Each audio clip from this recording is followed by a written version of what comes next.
Dude, this shotgun is dog shit. Get fucked, bitch. Alright, let's get this out of the way first and foremost. This is not a review. It is a first impressions video in the most accurate sense of the term. A lot of the problems you and I might have with the game can be explained away by it gets better over time, and you are going to learn this eventually. The reason that I still think it's worth talking about this is because I think some players could miss out on a potentially pretty fun experience just because the game did not hook them initially. You see, when I spent money on a game and I'm not immediately hooked on it, I'm usually going to have one out of two reactions. One, I kinda force myself to push through that and see if it gets better later on, because by spending money I feel inclined to play it in order to not make me feel like that money was wasted. Or two, I angrily demand a refund. You don't have that kind of obligation when a game is free to play. If it does not hook you initially, you invested nothing more than a bit of your time, and it does not hurt to move on. Apex Legends is far from a perfect game in my opinion. In fact, I'm not even entirely sure if I am going to keep playing it for a long time, but it is something that I believe could be a good game for many others. Now let's talk about why. Apex Legends does a great job of improving on a lot of flaws that other Battle Royale games typically have. I mean, the feature that is most indicative of that is the anti-thirsting shield, or the fact that the game not only shows you how many players are alive, but also how many squads. It also allows your entire squad to deploy together thanks to a dedicated jump master. If you've played games like Call of Duty's Blackout, some of these improvements may seem very welcome to you. They are quality of life improvements that allow you to spend more time playing with your friends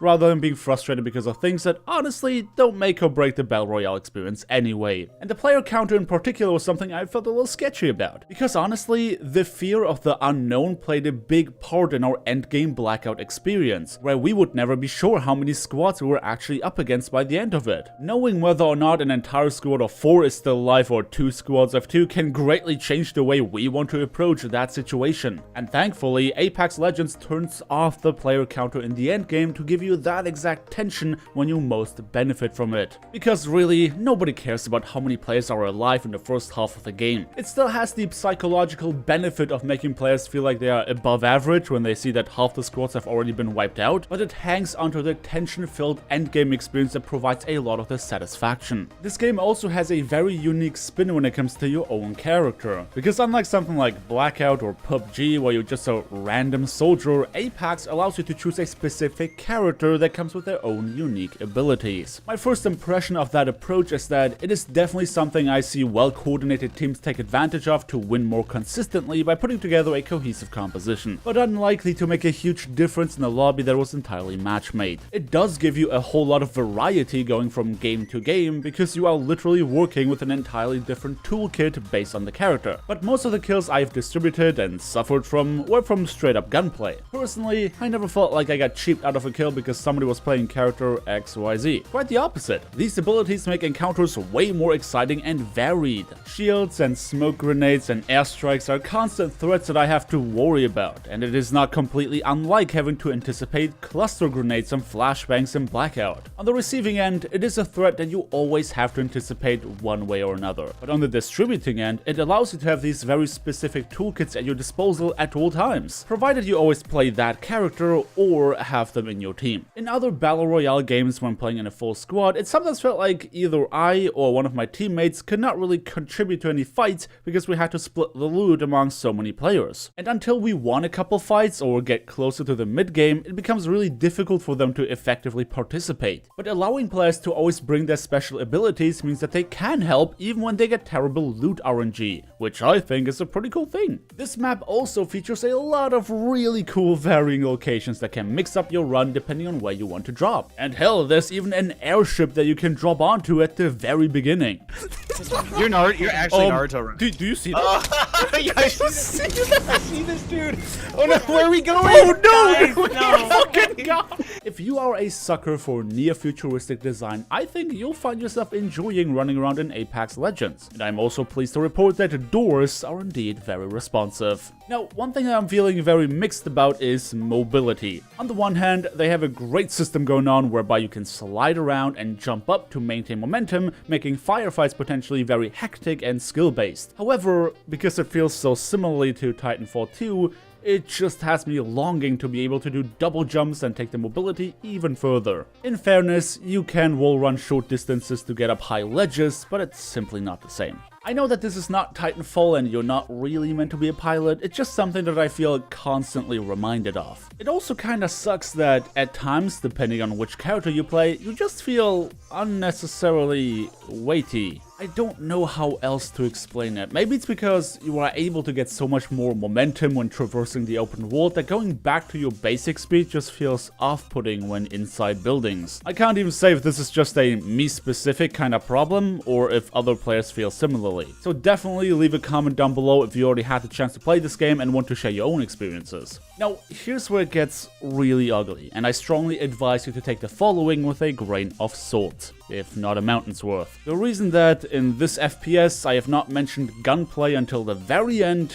is because I really don't like it. First and foremost, I feel like most of the guns just have way less ammo than they should have. I mean, look at this one. It has this massive magazine attached to it, but only 35 bullets. There's a pistol that only has 3 shots before begging to be reloaded, and honestly, that is a theme that you will see throughout most of the guns in the game. It doesn't only feel completely wrong when talking about design feedback. I mean, seriously, how big are the bullets you are firing if you can only fit 4 of them into this mag? But it also does not seem to make sense from a gameplay design perspective. I can forgive that the gunplay in Anthem feels very subpar because my abilities are on very short cooldowns, and by that, making this my primary way of eliminating waves of enemies. But in Apex Legends, it's still all about your gunplay. When I reviewed Overwatch not too long ago, I said the following: the way you click heads as Widowmaker, the way you deflect bullets as Genji, the way you shoot orbs as Zenyatta, and the list goes on and on. All of these things they just feel great. Pressing the button and seeing the feedback is simply great. My biggest problem is that it simply does not feel good to me to press the trigger in Apex Legends. The guns just don't behave the way I would expect them to. And I get that they took a more futuristic approach, which in theory should give them more freedom when it comes to gun design, but for most of them, they just look like rip-off versions of guns we already know, and they simply feel way worse to use. Whatever gun I pick up in Call of Duty, pretty much all of them behave the way I would expect them to. The aim punch, the gun control, the sound, everything in COD makes guns feel